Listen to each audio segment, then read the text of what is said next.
Ditching your inner tubes and going tubeless is increasingly popular on road bikes these days. I've been doing it for years now, probably getting on for 7, 8 years, and absolutely love it. And touch wood, in that time I've had one catastrophic failure when I've had to put an inner tube in. But the rest of the time it's fantastic and just minimize that risk of a puncture, especially when you're riding in really gritty conditions in the winter when it's raining and you're freezing cold, and the last thing you want to do is stop and change an inner tube, as quick as doing that is. But I know installing tyres onto wheels can be problematic, shall we say. I've had my fair share of issues in the past, but these days, thankfully, it's much easier. So in this video, I'm hopefully going to do a demonstration of how easy it is with 2 different wheel sets from NV and Hunt with a brand new Vittoria Corsa Pro tyres with a lovely tan sidewall. So we'll try and get these tyres fitted on your wheels and show you, finger crossed, how easy and straightforward it can be, and why hopefully there's no longer that barrier to entering the world of tubeless. So the reason I have 2 wheels for this demonstration is because there are 2 standards when it comes to a tubeless rim design. So first, with this Hunt, we have a more traditional setup with a hooked bead. So with these wheels, you can run a normal clincher tyre and an inner tube, or a tubeless ready tyre. You have the option to do both, so a very good option. But we have an emerging standard that some wheel brands like NV and Zip are trying to promote, which is called Hookless. So as the name suggests, there is no hook on the inside of the rim. It's a straight wall design. There are pros and cons to both systems, of course. I won't dive into that now. That's probably a topic for a future video, but let me know what you think down below by leaving a comment. So let's focus on getting these set up. Now, if you are keen to run a tubeless setup on your road bike and you have a fairly modern road bike from the last few years, it's highly likely the wheels are already tubeless compatible. You might need to upgrade the rim tape to something like we have here. And if you buy a new wheel set, they usually come pre-fitted anyway. You'll need a tubeless valve, which goes through the rim like that and stays in place, and some sealant, which is over here. Sometimes you can run a tyre and rim combination without sealant and it will stay inflated, but over time the tyre will go down straight away, and you need that sealant to give the airtight capacity you need. And it's there to hopefully most of the time fix a puncture from glass, flint, stones, and other stuff that are trying to sabotage your ride. In terms of tools, well, you don't really need much. Tyre levers can be useful. Best to try and avoid it. You don't want to damage the bead on the tyre.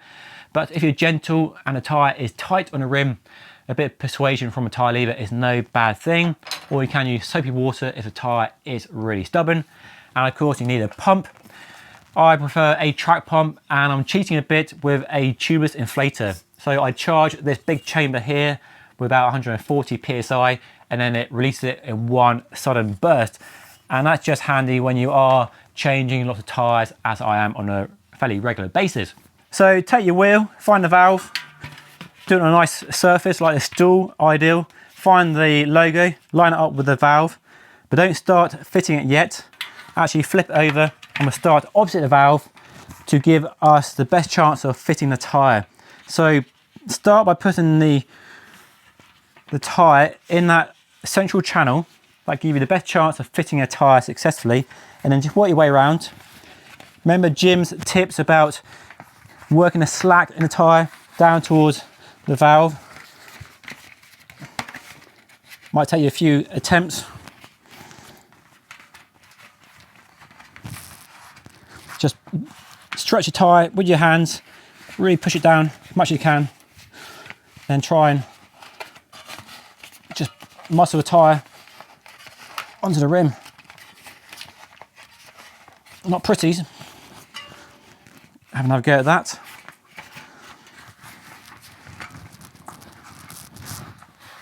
Try and work that slack around, trying to avoid having to use a tyre lever. And just, there we go. So that is the first side of the bead on. Happy with that. Now start at the top, opposite the valve, and just do the other side of the bead. And you'll notice I'm not using sealant yet. I'll save that until I've got a successful installation because it can get messy. So I always do a dry run, make sure a tyre goes up the first time. And my preference is to put the sealant through the valve there with a syringe, just a lot less messy than pouring it through a tyre now here. So just working that.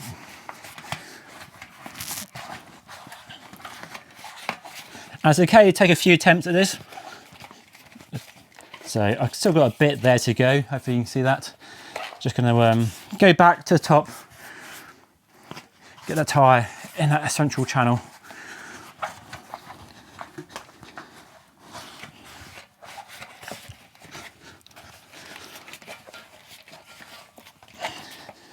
Proving quite stubborn. And I'm not gonna edit this video. I'm gonna show you warts and all, because I don't wanna fake it.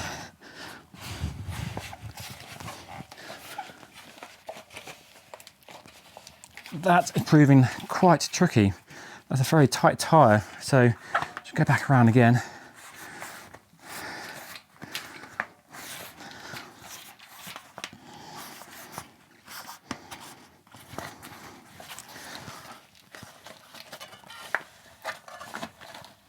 So I'm giving up. I'm going to use a tyre lever. Just very gently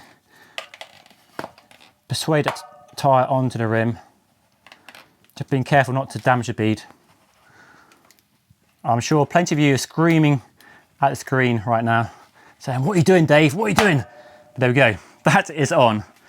So that's a very tight tyre on the rim, but that bodes well for the inflation. So tyre on the rim. Now to try and inflate it, and fingers crossed it works. So get the, come on here, get that one there. Got my pump all charged up. 3, 2, 1.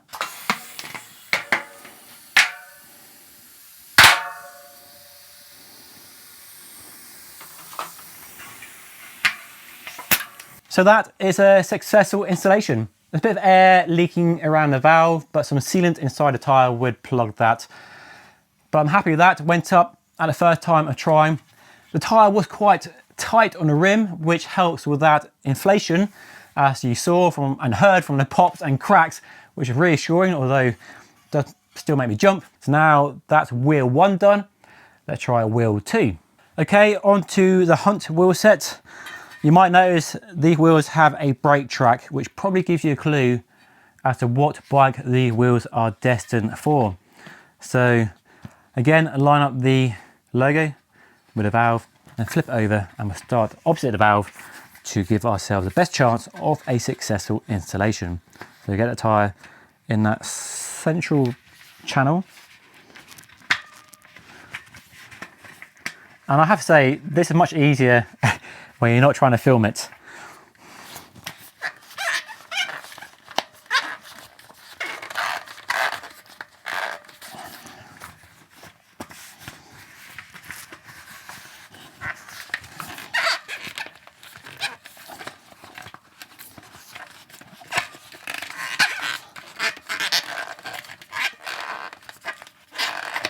So that has gone on nicely. So half the bead on, or half tyre on, should I say.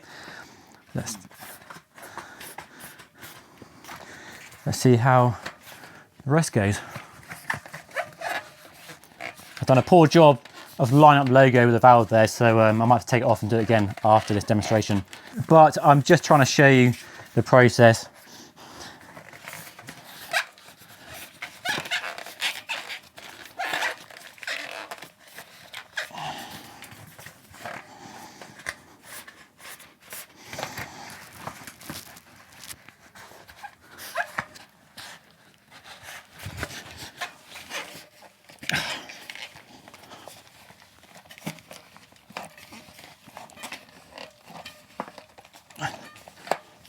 There we go. I was determined to do that without resorting to a tie lever. Right, moment of truth, pump charged, head on valve. In 3, 2, 1.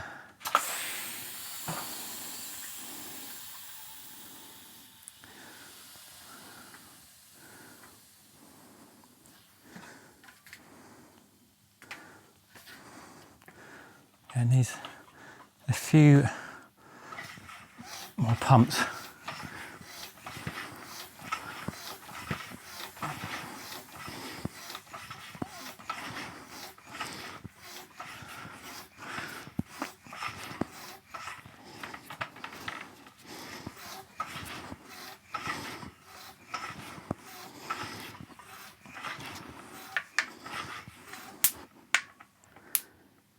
Did you hear those small cracks?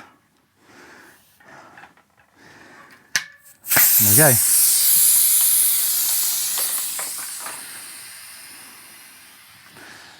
So, successful installation number 2, Vittoria Corsa Pro on a Hunt hooked rim design.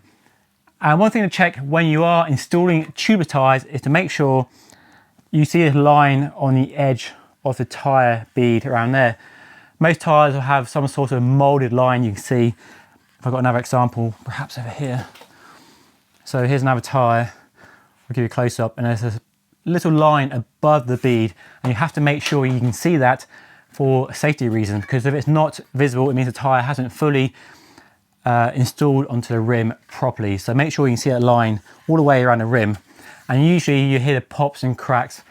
On the MV, a lot louder. On the Hunt, fairly quiet, but a few noticeable pops. But yes, I did a poor job of lining up that logo, so yeah, that's a really bad job. So I'll take the tyre off and line it up properly and get some sealant inside there and get out and test the wheels and tyres and see how we get on. So I am planning to do a big tyre test with all the latest tyres. So Vittoria, Pirelli, Goodyear, Continental, and maybe one other. So definitely stay tuned if you want to see that. And you can do that by hitting the subscribe button just about here somewhere. If you've got any questions or anything else about tubeless, then do feel free to hit me up in the comment section. Always happy to help as best I can.